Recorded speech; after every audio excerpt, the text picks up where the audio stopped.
Have you ever felt that quiet emptiness inside, where no amount of scrolling, no purchase, no achievement seems to touch the ache? In our modern world, we live faster, louder, and busier than ever before. Yet studies reveal that rates of anxiety, depression, and burnout are climbing year after year in America. We have information at our fingertips, but peace feels more distant than ever. But what if healing isn't found in another self-help book or the next trend, but in wisdom that has been here all along? Native American traditions carry timeless lessons, practices of connection, balance, and spirit that speak directly to the brokenness of the modern soul.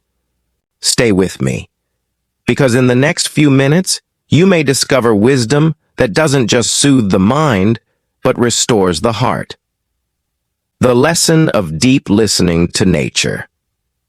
What if the cure to modern noise is not more productivity hacks, but learning how to listen, not just to people, but to the earth itself? Native American wisdom teaches that healing begins with listening, to the wind, to the rivers, to the silence between bird calls. Modern science now confirms what elders have said for centuries. Nature doesn't just surround us, it recalibrates us. Think of how drained you feel after a day spent inside, scrolling endlessly. Now remember the last time you walked in a quiet park or along a beach.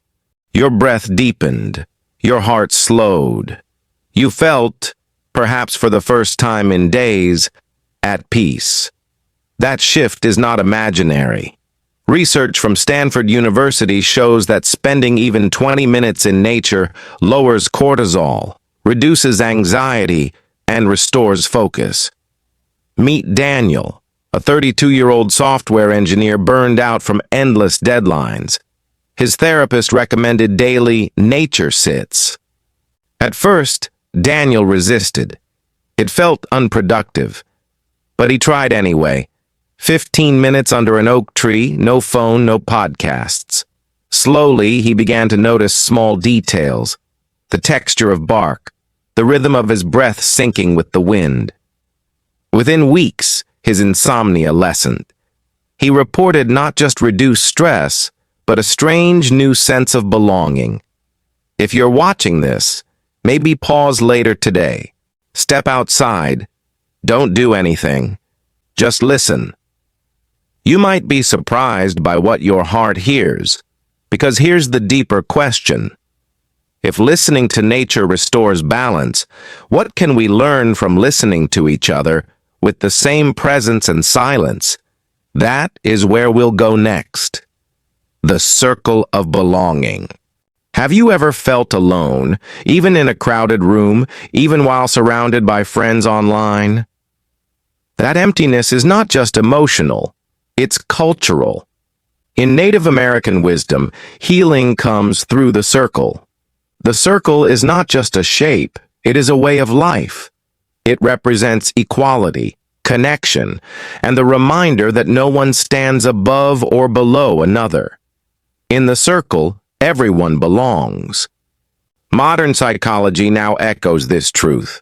Loneliness is as damaging to health as smoking 15 cigarettes a day. We are literally built to belong. Think of how often modern life pushes us into isolation. Cubicles, cars, headphones, even personalized algorithms that create invisible walls between us. We chase independence, but what we really crave is interdependence. The circle whispers, "You are not complete alone. You are made for connection." Consider Maria, a young teacher who moved across the country for work. She felt invisible in her new city until she joined a native community drum circle. At first she was nervous. She didn't know the songs. But as the drumming grew, she felt her own heartbeat syncing with the rhythm.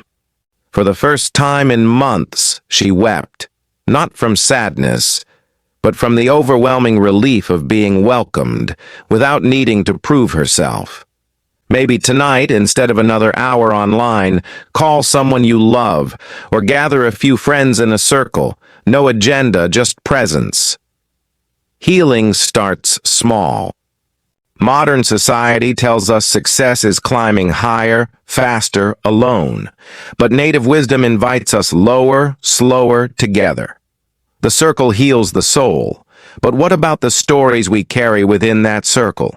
Stories that hold pain, joy, and memory. That's the next lesson.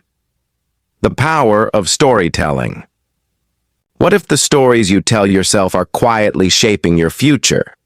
What if healing could begin with changing the narrative? For Native peoples, storytelling is more than entertainment. It is medicine. Stories carry wisdom across generations, heal grief, and remind listeners of their place in the web of life. Modern neuroscience supports this. When we hear a story, our brains release oxytocin, the hormone of trust and connection. Stories literally rewire our hearts to hope again. Think about how most of us today consume stories. Fast-paced dramas, endless news cycles, viral social media clips. They entertain, but do they heal? Often they leave us anxious, empty, or comparing our lives to others. By contrast, native storytelling is slow, intentional, and relational. Each tale carries a seed of truth that lodges in the soul, waiting for the right moment to bloom. Take Thomas, a native elder who regularly shares stories with children in his community. When one boy, grieving the loss of his father, asked, "Why did he have to leave me?" Thomas told the story of the eagle, how it flies high not to abandon, but to see farther, guiding those below. The boy wept, but this time it was a healing cry.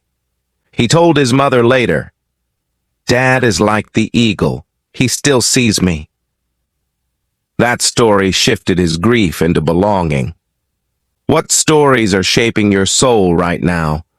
If you feel broken, maybe it's time to sit with stories that heal. Start with one, whether from your own elders, a cultural tradition, or even journaling your own. Stories help us remember who we are. But there's another dimension to healing. Silence. A space where no words are spoken, yet the soul is transformed.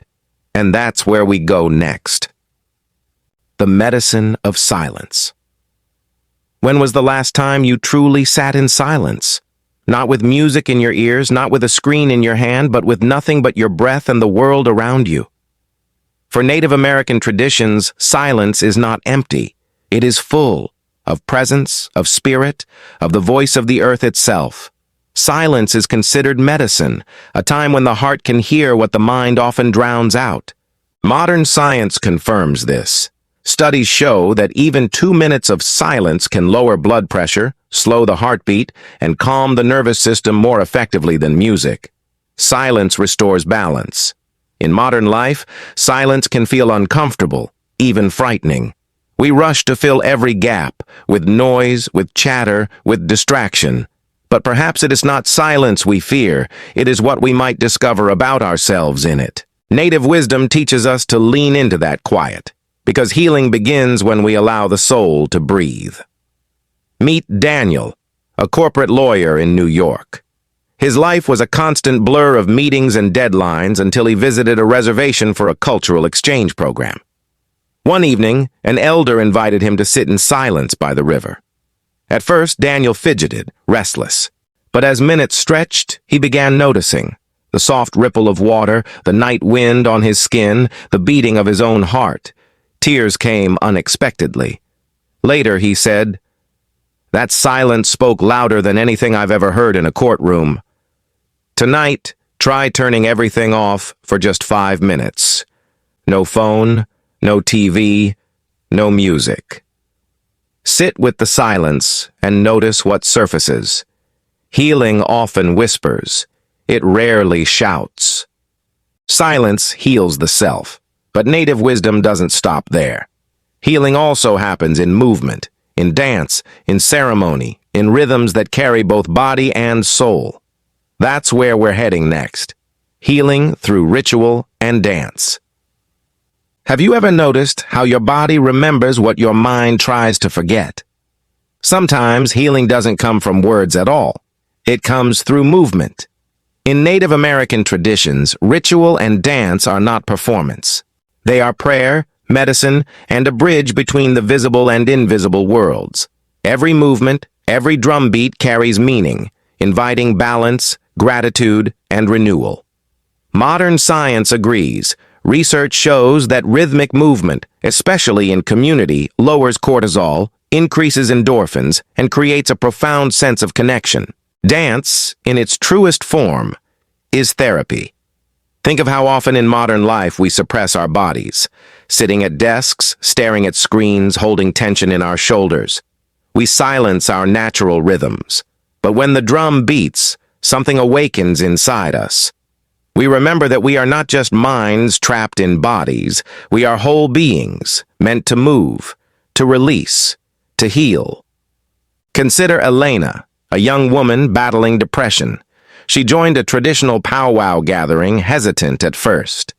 But as the drums sounded and the circle began to move, she was drawn in. She let her body sway, then dance, then leap. Later she said, "For the first time in years, I felt alive.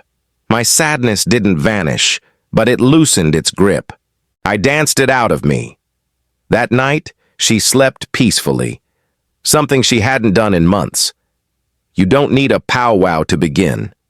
Put on a drum beat, or even let your own hands create rhythm on a table. Let your body move, not to impress, not to perform, but to release. Healing often begins when we give ourselves permission to move. Dance heals the body. Ritual heals the spirit. But there is one more kind of healing native wisdom offers, one that transforms not just the individual but the community, the sacred act of giving back, the gift of reciprocity. What if the deepest healing doesn't come from what we take, but from what we give? In Native American wisdom, life is built on reciprocity, the sacred exchange between self, community, and earth. To receive without giving back creates imbalance. Healing happens when gratitude becomes action. Modern psychology mirrors this truth. Research shows that acts of generosity boost happiness, reduce stress, and even extend life expectancy. Giving isn't just charity, it's medicine. Our modern culture often teaches us to ask, "What can I get?" Success, wealth, recognition. But when the soul is broken, more getting doesn't fill the void. Native wisdom flips the script. What can I give? Gratitude, time, care. It is in giving that we feel whole again, because giving reconnects us to the web of life. Meet Joseph, a native artisan who once struggled with addiction. His turning point came not through a program, but through a promise he made to his grandmother, to carve a flute and gift it to a grieving widow in the village. That small act changed him. "The moment I saw her smile," Joseph recalls, "I realized I wasn't worthless. I still had something to give." From then on, each carving, each gift, pulled him further into sobriety. His healing was tied to his giving. Pause for a moment. Who could use a gift from you today? Not money, perhaps a phone call, a meal, a word of encouragement. Small gifts ripple wide. Reciprocity heals not only relationships, but restores our sense of belonging to something larger. And this brings us to the heart of our journey, the final lesson. It's not about a single practice, but about reweaving our broken modern souls back into wholeness. So what does it all mean for us, right here, right now? We've walked through native wisdom, deep listening to nature, the circle of belonging, the medicine of stories, the gift of silence, healing through movement, and the sacred reciprocity of giving. Each is powerful on its own, but together they offer a path modern life desperately needs. Not a quick fix, not another product, but a way of returning home to ourselves. Maybe your soul feels frayed, tired from the constant noise, the striving, the loneliness. But imagine this, standing under a wide sky, knowing you belong to the earth and to the people around you. Imagine hearing a story that reminds you of your strength, or sitting in silence until your heart steadies, or giving something small that sparks healing in another. This isn't fantasy. It's possible. It's ancient. It's already within reach. Think of Daniel by the river, Maria in the drum circle, Elena dancing at the powwow, Joseph carving the flute. Different people, different struggles, but each found healing not by chasing more, but by returning to wisdom older than time. Their stories are mirrors, showing us what's possible when we lean in. So here's a gentle invitation. Choose one practice this week. Step into silence. Tell a healing story. Offer a gift. Move to a rhythm. Let the circle draw you back in. If this message spoke to you, stay with us. We'll continue exploring wisdom that not only informs the mind, but heals the heart.